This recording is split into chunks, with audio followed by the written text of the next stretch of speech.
Welcome to today's Global Connections program. I'm Bill Miller.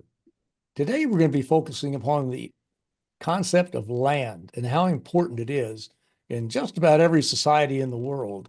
Our guest today is an expert on this topic. Michael Albertus is a professor of political science at the University of Chicago. He studies how countries allocate opportunity and well-being among their citizens and the consequences this has for society, why some countries are democratic and others aren't, and why some societies fall into civil conflict. Mr. Albertus is the author of 5 books. His newest book, Land Power: Who Has It, Who Doesn't, and How That Determines the Fate of Societies, tells the story of how land came to be power within human societies, how it shapes power, and how its allocation determines the major social ills that societies grapple with. Professor Michael Albertus, welcome to today's Global Connections program. Thanks for inviting me on the show. It's a pleasure to be here. I appreciate you being with me. Let's start off. Why did you write this book? It's very, very interesting and a very important concept. I wrote this book to relate an untold story about the power of land in human societies.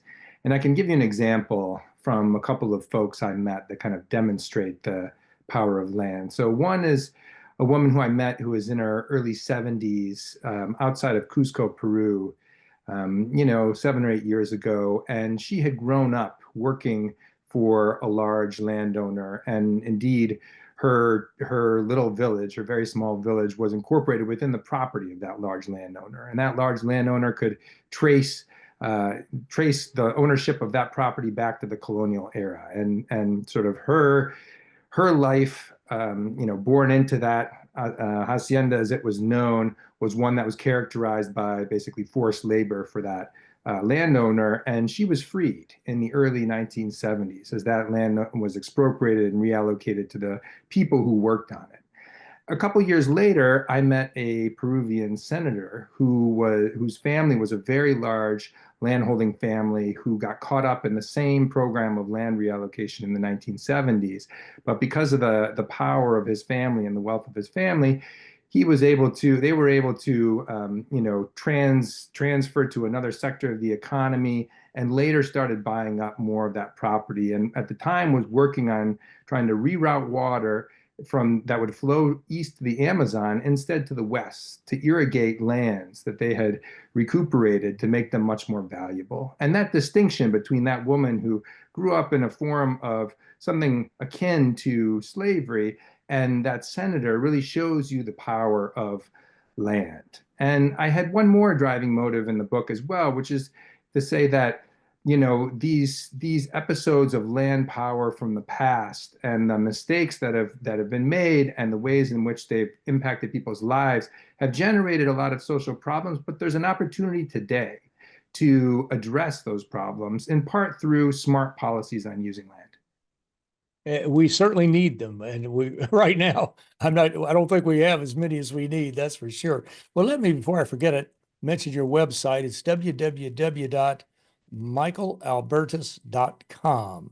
So our viewers can go to that to get more information on what we're talking about today. The whole issue of land is so extremely important. And how is it over the centuries? I guess it's always been important, but how does it establish social hierarchies? And how is that working in the United States? As just an example. Right. So land ownership confers its holders with economic, social, and political power. And because land is power, those who own it come to dominate economic, social, and political power, whereas those who don't own it become dominated. Land has been important for human societies since the dawn of agriculture, in 5000 BC, but it has become more and more important over the course of the centuries with increases in population growth that has made land more scarce, and other factors as well, like the growth of states and the ability of states to reallocate and reassign land. And so it becomes, because its land is so important, it can cut these deep ruts within societies along major identity markers like race or gender. within the United States, we could think about examples or contrasts between the forms of relatively equal land holding in, let's say, New England and the early experiment in democracy in New England. Contrast that with the plantation South, where there was slavery and the repression of blacks.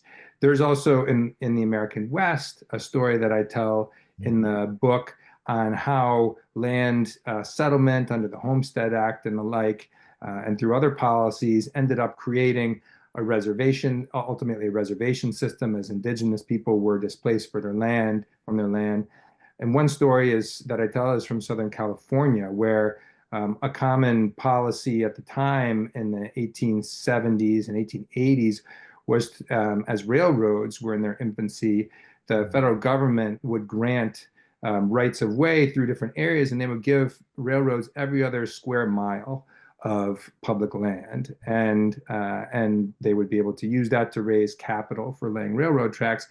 When that ran through one band of Native Americans, the Agua Caliente band of Cahuilla Indians in Southern California, that carved up their territory into a checkerboard pattern, and so their reservation was created literally in a checkerboard fashion, and that made it very difficult for them to relate to the land and to thrive on that land. And ultimately, it fostered this hierarchy in that area between white settlers and the Agua Caliente, and more broadly, the Cahuilla Indians. Exactly. I'm so glad when you mentioned Cusco. That's one of my favorite places, which is the launching point to go to Machu Picchu, which is just unbelievable. Encourage everybody to go there, take a trip. It's well worth it. One of my favorite places in the world. But land is so important, as they say. We hear maybe it's a trite cliche. I think it's true, but they're not creating any land anymore. You might have a few landfills or something like that, but or shove sand into the ocean to try to carve out and make an island. But it is really a fixed resource or a fixed asset, and so it's so important to work with it properly. Well, let's talk a little bit about how land is utilized in the United States. Since we're talking about this area, you're talking about the indigenous peoples and how their reservation was chopped up. And of course, we've seen so many violations, especially the indigenous peoples and their contracts with the federal government over the past really 200 years, I guess, come right down to it. But how, if you looked at the situation around our country, let's just take the situation in Florida and some of the other areas that are being hit by violent storms and flooding, and of course, climate change is causing a rise in oceans and water levels. How do you view land in those areas and insurance coverage in those areas too, while we're at it? Sure thing. It's a very dynamic picture. So, like you said, land is a fixed resource. There's only so much around the globe, but the what's happening to that land and what will happen to that land in the coming decades with climate change is actually quite a dynamic picture. And we're seeing that play out now in real time. So, hurricanes in Florida, like Helene and Milton most recently, that caused major destruction, both in Florida as well as inland in North Carolina, as well as wildfires, right? Like in the LA wildfires, which were in many ways generated by climate change, and the fact that the rainy season in the Los Angeles area is starting later, which is lining up the dry season with the Santa Ana winds and generating major tinder for fire in the urban wildland interface. And so, humans are living now at the front lines of climate change on the land, and the ability to inhabit that land and thrive on that land is going to change in the coming decades. And we're seeing the beginning of that right now. We also see it upending home insurance markets. So in many ways, the insurance markets in Florida and California have already collapsed, and the states have had to step in as insurers of last resort. And in the case of California and the LA wildfires, even that has been pressured, and so homeowners across the state are actually going to have to be assessed a special one-time payment in order to address the bankruptcy of the state fund effectively. So there's a very dynamic picture that's going on with climate change, and over time, it's going to cause a shift in where people live on the land, and the land that is habitable and attractive. Exactly. And of course, well, we've seen, I would guess that most of the people who have homeowners policies have seen the rates go up over the past couple of years. And of course, that's certainly true in places like California, Florida, and some of the areas more prone to having these natural disasters. But as you look at the situation, say with oceanfront property, should the zoning restrictions be tighter to require that people not build homes there, or they get wiped out by a hurricane, go someplace else to relocate? Or if they do, should we give them insurance? Should they get insurance? It's a difficult question, right? And it's becoming a more and more pressing question. Insurance is a mechanism that is meant to smooth or spread risk, right? But if certain people are systematically taking disproportionate risks, and we know that on the basis of where they live and climate modeling and recent weather patterns, then the question becomes, are other people effectively subsidizing that risk on a perpetual basis?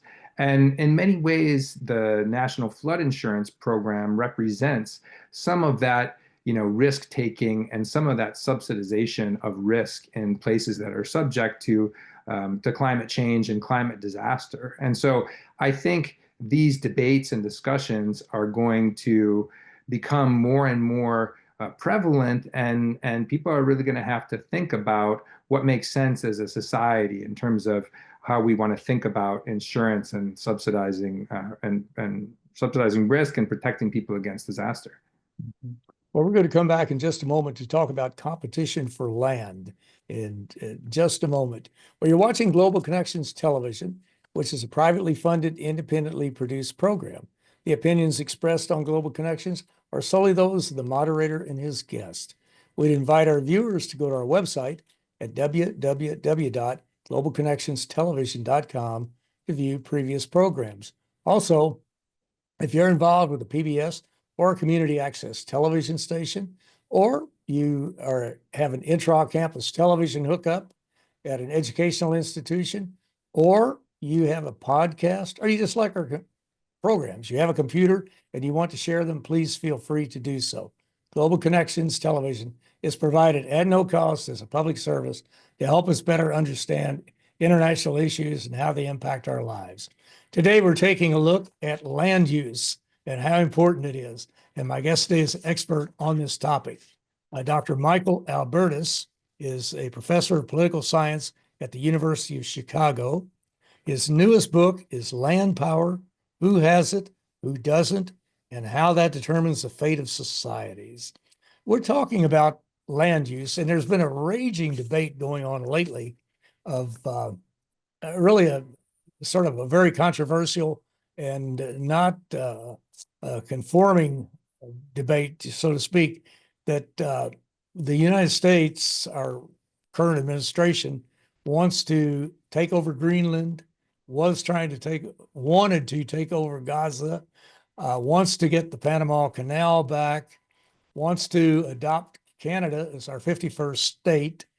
And then let's see, I'm trying to think there's another, and rename the Gulf of Mexico the Gulf of America. How do you view these activities? First off, from a legal standpoint, which most of them, I would imagine, are illegal given international laws. But how do you view these in relation to the discussion we're having? These are just about all of them, with the exception of renaming the Gulf of Mexico the Gulf of America. These are proposals of transgressions of international law, to forcibly, the threat of the use of force against Denmark to take Greenland, or to displace Palestinians from the Gaza Strip in order to rebuild it as some sort of a Riviera, or to incorporate Canada as a 51st state. Those are all those would all be transgressions of international law. Mhm. I think, though, that they are part and parcel of a broader trend in the erosion of the post-war global order and an increased appetite for territorial acquisition and territorial claim making. And we see that not just by the United States, but we see it among some other global powers as well. If you think about Russia's invasion of Ukraine and the fertile land in eastern Ukraine in this light, or even the extension of or the building of China islands in the South China Sea by China. Those are, attempts to extend territorial claims that fit in with this broader trend. And I should say that in many ways, we could think about it simply as great power competition and the erosion of the global order, but we could also think about it through the lens of some of the anticipated coming changes with the global climate that is changing as well. And Greenland is a great example of that. An island that is going to become far more ice-free over the course of this century, such that even by 2100, it might be able to host trees and forests. With the melting of the ice in Greenland, it will be easier to access valuable and in-demand resources and minerals as well. And it's along global shipping routes that are going to be changing, northern global shipping routes that will pass along the northern coast of Russia and the northern coast of Canada. Those are all big changes, and Greenland is positioned very differently than many other places to benefit from some of those changes. So, as we think about great power competition, it's important to keep in mind the changing picture of the climate and how that is fostering a demand for that competition and a demand for land. Mhm. And there are ways to discuss some of the things I just mentioned a moment ago. Excuse me, but I'm not sure we're discussing them in the correct way. But just an update, Gaza, I think, is off the table now since Egypt and Jordan pretty much put a hiatus on that deal. The Greenland, who knows where that is as far as under discussion. But the the running joke right now, excuse me, is that Canada wants to make the United States its fifth, or no, 11th province, and it's going to rename the Atlantic Ocean the Canadian Ocean. So it's created a few chuckles in the United States and around the world. How does that perceived though? I remember the days of gunboat diplomacy in South America, the Yankee imperialism, colonial imperialism, and we were not well loved in those days in South America for sure.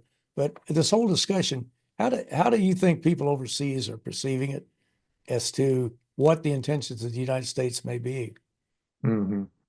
Yeah, well, there's no question that some of these propositions are almost humorous if they didn't have the sorts of consequences that one could imagine were they to come true, right? But of course, they're generating a lot of anxiety abroad. They're generating ill will abroad as well. And the United States in the post-war period has had its problems in terms of how it's presented itself in other countries. You mentioned gunboat diplomacy, but it has also been a force for good, a force for stability in Europe, and it has cultivated democracy in many countries around the globe, notwithstanding again some of the problems and some of the pushback against selected democracies. But it has been, it has been a force for democracy, and that has gotten better in recent decades. But I think we're losing a lot of the goodwill that in some places we've generated by this rhetoric of might makes right and trying to forcibly acquire territory from other countries and incorporating them, or even with this, in many ways, this mineral deal that's on the table for Ukraine, to try and pry minerals from Ukraine as payment for support for the war against Russia. It smacks of this really transactional and quid pro quo type of relationships that America has tried to move away from in recent decades. And we had successfully done that until recently. And that's very important. And that we could spend a whole program on those four areas, I'm sure. Well, let's talk about drilling.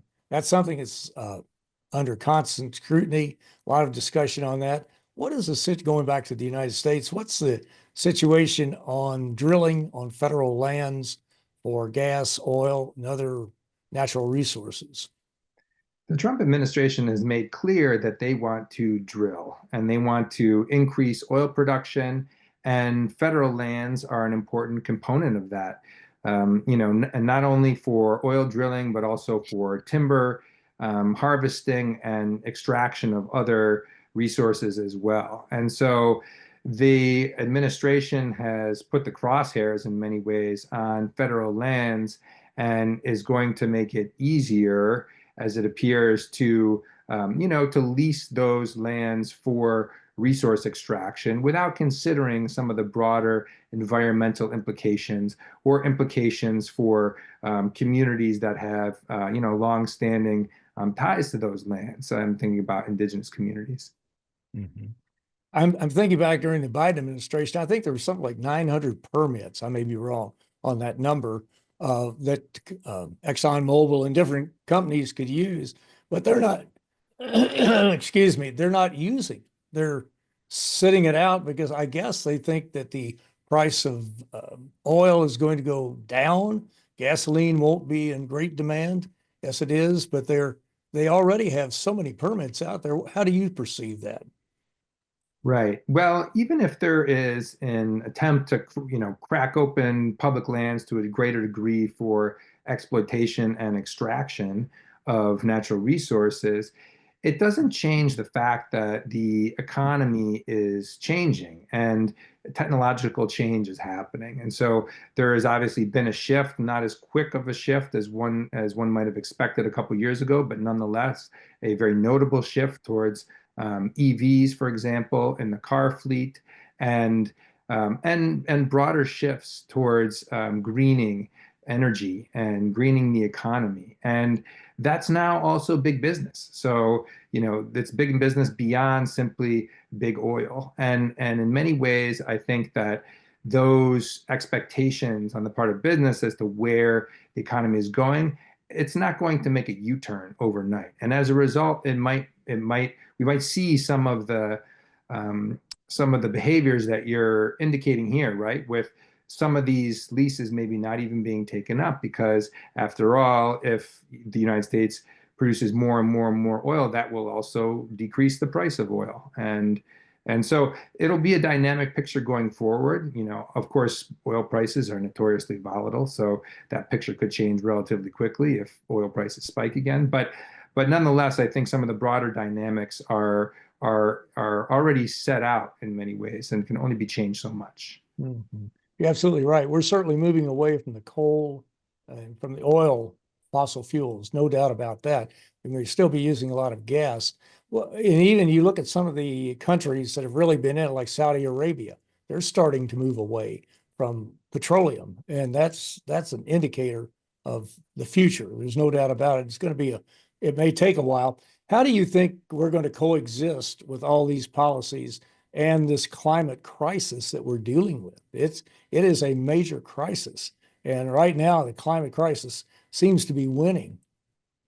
It is a major crisis on the horizon. We're already starting to feel the effects of it, but it's going to accelerate in the coming years. If we think about, 4 million more acres of land are going to become arable in Canada and another 4 million in Russia by 2080, while the permafrost is melting and seas are rising, and places like the American Southwest are becoming less and less habitable, less productive for agriculture, too hot to live in certain circumstances.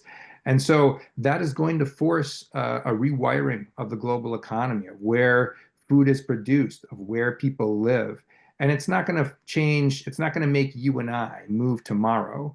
But over the course of a generation or two or three, people are going to start making different decisions about where they want to live their lives and what are attractive places to live. And that is going to be a function and part of a changing climate. And so we're going to see migration, and we're going to see very different land use patterns in the coming years, in the coming decades. We certainly are. They're coming very quickly. Mhm. Well, let me ask you in our last minute or so, what message would you leave with our viewers around the world about how we should view land use and what we should do in the future to make sure that we preserve it and make it more habitable and not abuse it? There's a lot of things that people can do. People can, can plant a garden. They can convert their grass into, a space for pollinators. They can do things in their front yard. They can donate to organizations that are engaged in practices like conserving land, trying to rewild land, and preserve ecosystems and restore ecosystems. There are conservation trusts and things like that. And people in general should be thinking about a shift away from some of the traditional forms of how we've related to the land and property over time towards new forms of relating to property and land that take into account not only what individuals want with the land, but also broader social consequences for the environment, and for society as a whole. And there are already a lot of experiments that are going on in layering property rights in different ways, and that involve and that entail thinking more about sustainability for the future. Mhm. Well, Professor Michael Albertus, we all have a role to play in combating climate change, be it a small role or a major role. But I want to thank you so very much for a very interesting and a very informative program. Thank you. It was a pleasure to be here. My pleasure. Thanks. I'm Bill Miller. Thank you for joining us today on Global Connections Television.